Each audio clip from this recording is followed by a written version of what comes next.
A royal showdown has erupted after cameras caught Laura Lopez, daughter of Queen Camilla, giving a chilling death stare to Princess Anne during a high-profile palace event. Within hours, the footage went viral, sparking public outrage and reigniting royal family fault lines. But it was Prince William's explosive private confrontation that stunned insiders. His words were sharp, final, and impossible to ignore. The future king isn't just watching anymore, he's taking control, and no one is safe. The camera footage that sparked a royal firestorm.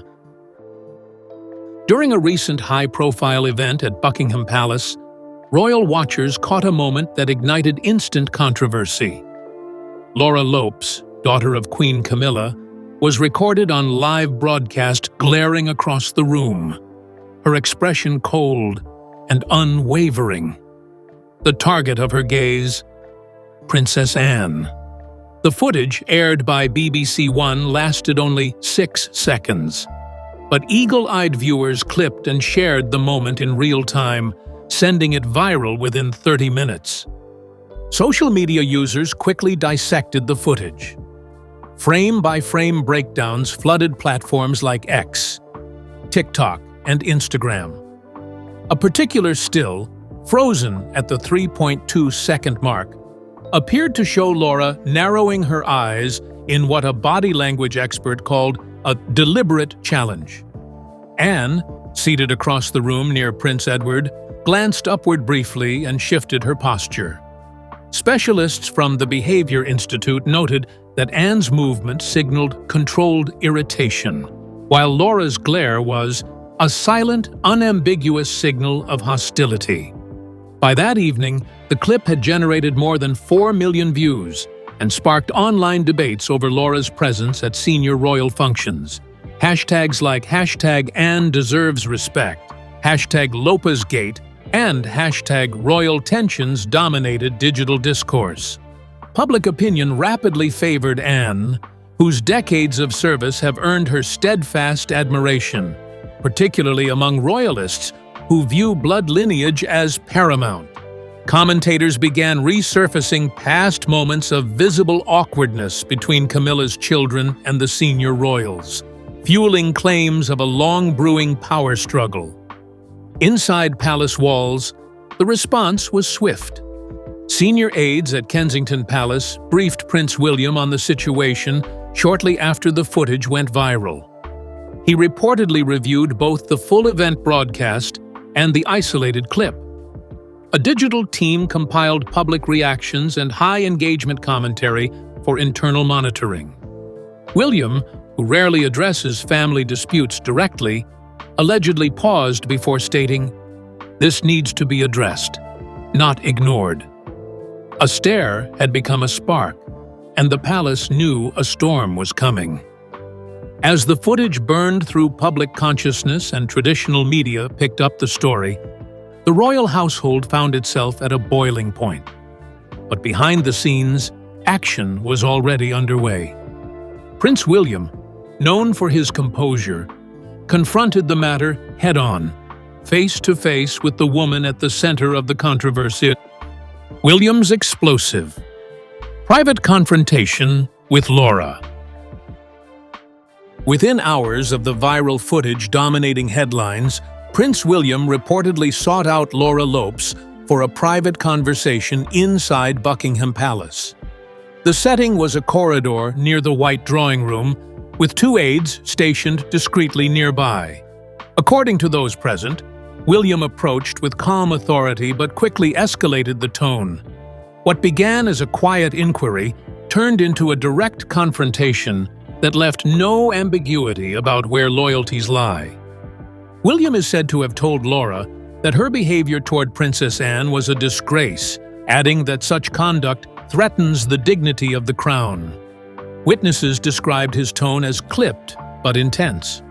Most notably, he said, "We protect family, not undermine them." It was a rare moment of open reprimand, especially given William's careful diplomacy in public and private. The exchange lasted fewer than 5 minutes, But according to insiders, it sent a message across the entire royal household. Laura reportedly defended herself, telling William she felt sidelined and intentionally dismissed by Anne during the banquet. She claimed that Anne had excluded her from key introductions and ignored her presence throughout the evening. William was unmoved. "This isn't about feelings," he replied. "It's about roles, and yours isn't guaranteed." That final sentence, later quoted by palace staff, marked a turning point. It made clear that access, titles, and presence are earned, not inherited through marriage ties. Following the confrontation, William informed his private office and Princess Catherine. A summary of the exchange was logged for palace records. William reportedly gave instruction that Laura should remain low profile in upcoming events until further notice. His reasoning was not rooted in retaliation, but in damage control. The monarchy, already strained by public opinion and historical wounds, could not afford a public rift between blood royals and step relations, especially not under global scrutiny. As whispers of William's firm stance spread behind closed doors, the public turned their gaze to Princess Anne. Would she respond? Would she retaliate? She did neither. Instead, Anne did what she always has. She carried on. But in private, the depth of her disappointment spoke louder than any press release. Princess Anne's graceful silence. Following the viral moment and subsequent fallout, Princess Anne remained publicly silent. She continued her scheduled engagements without pause, appearing at Windsor Castle and St. James's Palace in the days that followed. At a charity reception for equestrian therapy programs, she smiled, shook hands, and gave a brief speech. But palace sources say that behind closed doors, Anne expressed deep disappointment, directed not just at Laura, but at the erosion of royal standards. In private, Anne reportedly told a close aide, "This doesn't surprise me. Look at who raised her." The remark, cutting and direct, reflected her long-standing skepticism of Camilla's family's growing involvement in royal life. Anne, who has served the monarchy since 1969, views royal duty as a birthright, not a courtesy extended to step relations. For her, the crown is sacred, not shared, and Laura's behavior was, in her view, symptomatic of a deeper disregard for that legacy. Anne's discomfort with Camilla's children at royal functions is not new. During the 2023 coronation, she reportedly voiced unease over Laura and Tom Parker Bowles being seated prominently, higher than protocol might traditionally allow. A senior aide remembered Anne's dry remark at the time, "Some seats were never meant to be filled." To her, each breach of decorum chips away at an institution already struggling to stay grounded in duty and heritage. Yet, despite her private pain, Anne refused to engage the media storm. Her silence became a symbol of maturity and discipline. Public opinion surged in her favor, with support for her rising across age demographics. Polls conducted by YouGov placed her approval rating at 78%. The highest among senior royals aside from Prince William. For many, Anne's quiet grace stood in sharp contrast to Laura's perceived entitlement, and once again proved that royalty isn't just about titles, it's about character. While Anne held her ground with silence and dignity, the other woman at the center of this storm chose a different route. Camilla, ever conscious of perception, stepped in to protect her daughter, but in doing so, she may have damaged her own standing within the royal family. Camilla's denial and damage control. In the immediate aftermath of the incident, Queen Camilla sought to downplay the confrontation as a media exaggeration. Privately, she insisted to palace aides that Laura Lopez had been misread and that the footage was taken out of context. When King Charles asked whether intervention was necessary, Camilla allegedly responded, "It will pass. Let it blow over." But within the palace, it was clear. Camilla was not just dismissing a scandal. She was protecting her daughter, even at the cost of royal unity. Despite her public nonchalance, Camilla's team moved quickly behind the scenes. Staff were instructed to redirect all media inquiries away from Laura, and a soft block was issued to multiple reporters from the Daily Mail, The Guardian, and ITV. One senior aide admitted off-record, "If it weren't serious, we wouldn't be doing damage control." Camilla reportedly phoned Laura herself, advising her to stay away from upcoming engagements, including an arts gala she was scheduled to attend at Somerset House. The incident exposed cracks in Camilla's leadership as queen consort. Several long-serving aides, especially those who had previously worked under Queen Elizabeth II, began expressing quiet frustration. One reportedly said, "She protects her family even when it hurts the firm." That's not how it used to be. The contrast between Camilla's shielding of Laura and Princess Anne's stoic professionalism became a topic of debate across the inner circle. Camilla, once seen as a steady influence on Charles, now appeared compromised by maternal loyalty. The tension between Camilla's household and the senior Windsor line deepened. Royal staffers noticed a distinct chill during internal meetings, particularly those involving Clarence House and Kensington Palace. One insider observed that aides now refer to the two factions as the Crown and the Camp. While Charles remained caught in the middle, it was clear the tone had changed. And the question left hanging was not just about Laura's behavior, but about Camilla's ability to lead as queen in divided times. As Camilla tried to shield her daughter from consequences, the public was less forgiving. Online sentiment boiled over, and what began as a social media clip transformed into a full-scale backlash. The nation had chosen a side, and their loyalty was with Princess Anne. The public explodes. By the morning after the event aired, social media had erupted. Hashtags like #ProtectPrincessAnne, #LopesOut, and #BloodBeforeBrides surged across platforms, with X trending in over 30 countries. Public sentiment was swift, emotional, and overwhelmingly on the side of Princess Anne. Clips of her past decades of service, especially her iconic tours in Africa, her visits to military hospitals, and her Commonwealth speeches, circulated as testaments to her lifelong duty. Anne was the untouchable. Laura had crossed a line. Comment sections on royal content turned brutal. On official royal family YouTube channels, videos featuring Laura received spikes in negative engagement, with dislikes and critical comments pouring in. "She's not one of us," one viewer from Birmingham wrote. Another user posted, "Anne worked."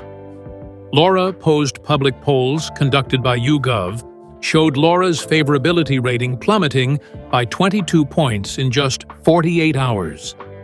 For a woman already viewed as a peripheral figure, the backlash was swift and defining. Mainstream commentators joined the fray. Royal watchers on GB News and Sky News condemned the incident, while tabloids ran headlines like "Laura's Cold War with Anne" and "Camilla's Crown Cracks." Even centrist voices agreed that Laura had stepped outside her place. One commentator on LBC Radio put it bluntly, "There are rules in the royal world. One of them is, you don't cross Anne."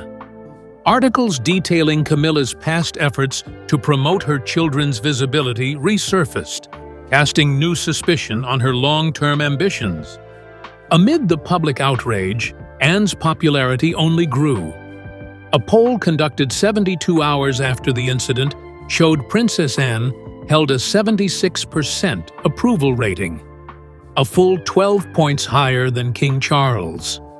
Older generations viewed her as the last connection to the Queen's era, while younger Britons praised her for staying above the drama. The consensus was clear. Anne stood for duty. Laura stood for distraction. And no spin machine could reverse that narrative. While the public raged and Camilla deflected, one man moved with quiet precision: Prince William. Within palace corridors, he made it clear that the royal household would not tolerate future disrespect, not just with words, but with action. William's inner circle backs him. In the days after the confrontation, Prince William's private office moved swiftly to enforce new boundaries. Members of his inner circle, senior advisors, private secretaries, and event coordinators fully backed his firm stance on Laura Lopes. Behind the scenes, it was described as a zero-tolerance moment. William, usually known for diplomacy, had drawn a line, and the court noticed. One advisor said, "He made clear, we're not repeating the chaos of the past." Diana's era of dysfunction ends with him. William's staff at Kensington Palace began conducting internal reviews of guest lists, appearance roles, and protocol expectations. According to one staff report, Laura and other step-relatives had been granted increasing access over the past 3 years, especially since Camilla became queen consort. That access, per William's new directive, would now be conditional, not presumed. The review included event seating plans, photo lineups, and even palace-issued passes. It was both symbolic and structural, an assertion of order in a fragile institution. Internally, William's move was seen as not just corrective, but protective. Advisors said he referenced his mother's experiences multiple times during meetings, reminding staff how unchecked influence and blurred boundaries led to media exploitation and emotional harm. "We don't invite disorder," he reportedly said. Not anymore. His remarks, shared with senior aides and eventually with Princess Anne, were interpreted as both a nod to her enduring discipline and a shield for the crown she has always upheld. The wider royal network took note. Members of Prince Edward's staff privately expressed support, calling William's actions long overdue. Even some at Clarence House, though cautious, acknowledged that the family needed firmer lines. One royal historian remarked, "This is William's monarchy starting to take shape." Quietly but unmistakably, with Camilla's credibility shaken and Charles hesitant to intervene, the future king had shown his hand. And it was a hand that protected legacy, not convenience. As William restored control from within, a deeper divide became unmistakable between those born into royal duty and those who arrived through marriage. The monarchy, once a united court, was now facing an invisible war of identity. And the next battle would begin with access. The invisible war. As the dust settled from the public fallout, insiders began referring to the unfolding conflict as the Invisible War, a quiet but undeniable rift between the Windsor bloodline and Camilla's extended family. The divisions, once carefully masked by royal protocol and polite smiles, now lay bare across the palace. At the heart of the tension were questions of legitimacy, access, and identity. Who truly belongs at the royal table, and who was simply invited for a season? Royal watchers noted a pattern. In recent years, Camilla's children, Laura Lopes, Tom Parker Bowles, and their spouses, had begun appearing at events once exclusive to senior royals. From the Platinum Jubilee balcony scene to state banquets and Remembrance Sunday services, their presence had grown. While these appearances were never formalized with roles or titles, they signaled what many interpreted as Camilla's quiet push to solidify her family's influence in royal spaces. For traditionalists like Princess Anne, it was a symbolic encroachment. Behind closed doors, senior royals began resisting. Anne reportedly expressed to advisors that the crown doesn't expand by marriage. Prince Edward, though typically reserved, voiced discomfort over what one source described as unearned elevation. Prince William, having already taken decisive steps, refused to include Camilla's relatives in upcoming internal briefings and ceremonial planning sessions. His rationale was direct. Only those with constitutional responsibilities or bloodline succession rights would be treated as working members of the monarchy. Meanwhile, King Charles remained passive. Palace insiders described him as torn, caught between preserving family harmony and avoiding further public fallout. One aide said, "He's a man who avoids confrontation." But right now, confrontation is unavoidable. Charles's reluctance to establish clear parameters left a vacuum of authority, one that William was increasingly willing to fill. What began as a stare at a banquet had become a referendum on power, and the results were dividing the palace from within. The Windsors had spoken without press releases or public feuds, just with access. And in royal terms, access is power. The first blow in the new order came swiftly. Laura's presence at official functions would no longer be assumed. It would be revoked. Laura's access to royal events, quietly revoked. Without announcement or fanfare, Laura Lopes was quietly removed from the guest list of a high-profile state dinner hosted at Windsor Castle. Scheduled only days after the viral incident, her absence spoke volumes. Multiple sources confirmed her name had been included in preliminary seating charts, only to be struck out during the final 72-hour protocol review. The decision, reportedly signed off by Prince William and endorsed by Princess Anne, was the clearest signal yet. Laura was no longer welcome. Further steps followed.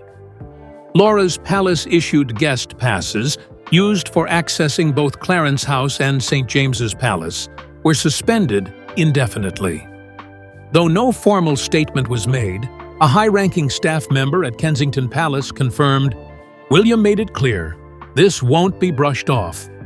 Additionally, upcoming charity engagements and art galas that previously included Camilla's children were restructured, with invitations rescinded or rerouted to lower-tier representatives. It was a systematic distancing, quiet but unmistakable. Other members of Camilla's family were also advised to keep appearances low. Tom Parker Bowles, who had been scheduled to attend a culinary event alongside his mother, withdrew with minimal explanation. Family friends were discouraged from speaking to the press, and palace PR teams were instructed to remove all references to Camilla's children from future event summaries. One senior aide put it bluntly, "The Queen Consort's family has been removed from the frame." It was the first rollback of Camilla's influence since her 2005 marriage to Charles. For Laura, the consequences were immediate and isolating. She reportedly expressed confusion and frustration, telling her mother she was being erased.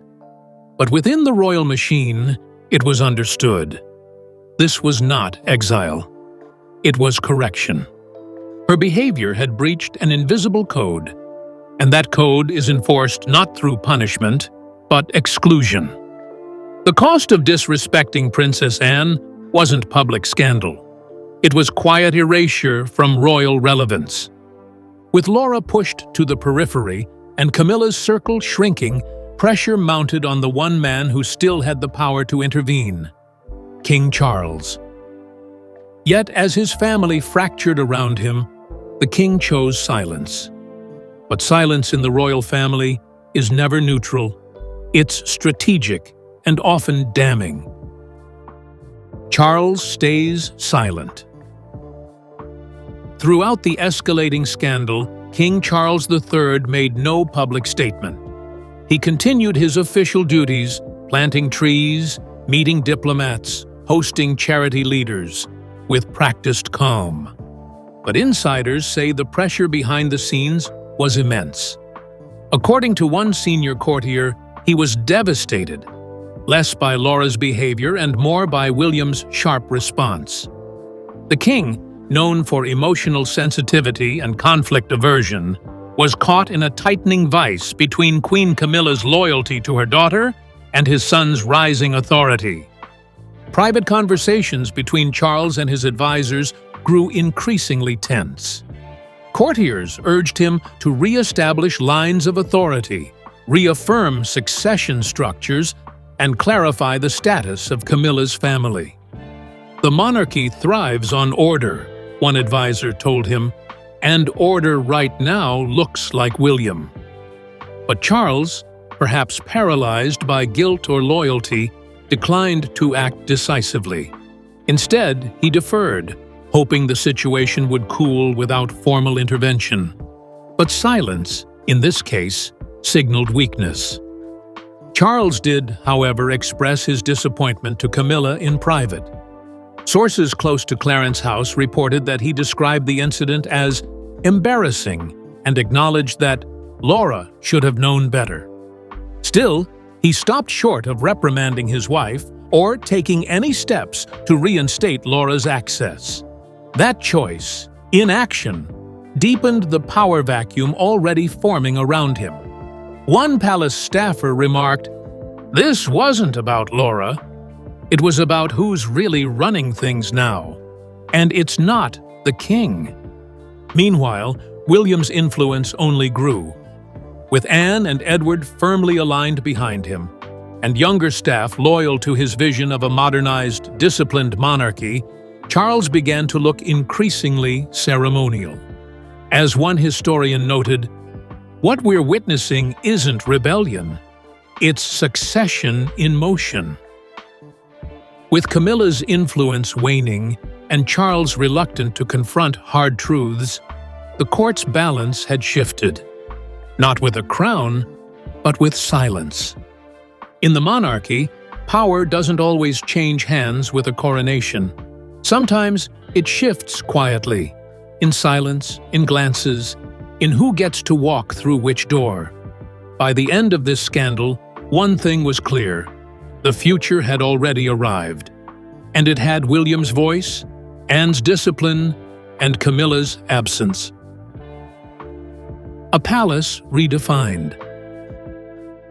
The fallout from the confrontation between Laura Lopes and Princess Anne marked a defining moment in the evolution of the modern monarchy. Prince William's handling of the crisis, swift, silent, and surgical, cemented his emerging role not just as heir, but as de facto leader. His firm but measured rejection of disrespect, even from a queen's daughter, signaled a new royal code: bloodline, duty, and discipline above all else. Anne's quiet reinstatement as a core figure in succession planning solidified the shift. Long seen as the monarchy's steadiest hand, she now stands shoulder to shoulder with William in shaping the post-Elizabethan era. Courtiers have begun referring to their alignment as the spine of the royal family, unshakable, unbending, and unbothered by pageantry. Their shared values echo the reign of Queen Elizabeth II: integrity over influence, service over self, lineage over lobbying. Camilla's position, once thought to be untouchable, has been recalibrated. While still queen consort, her family's symbolic inclusion has been stripped of all strategic weight. Tom Parker Bowles and Laura Lopes are unlikely to appear at any significant events in the near future.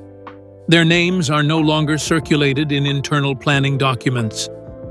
Camilla has retreated into a more private role, her voice quieter, her circle smaller. For all her efforts to blend families, the line has now been redrawn. The monarchy moves forward under a new configuration: William at the helm, Anne as his anchor, and the legacy of Princess Diana restored in spirit, if not in name.